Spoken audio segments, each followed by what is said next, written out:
Hi అండి. ఓం శ్రీమాత్రే నమః. జై భవానీ, జై జై భవానీ.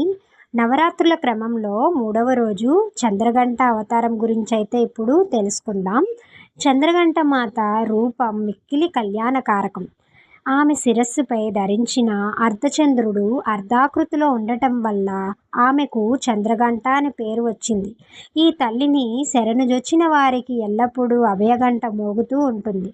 ఆమె చేతిలో 1 జపమాల, 2 గంట, 3 బాణం, 4 పదునైన ఖడ్గం, 5 శ్వేతపద్మం, 6 పానపాత్ర, 7 త్రిశూలం, 8 ధనస్సు, 9 కమలం, 10 గద ధరించి మహాలావణ్య శోభతో అయితే ప్రకాశిస్తాదండి ఈ అమ్మవారు.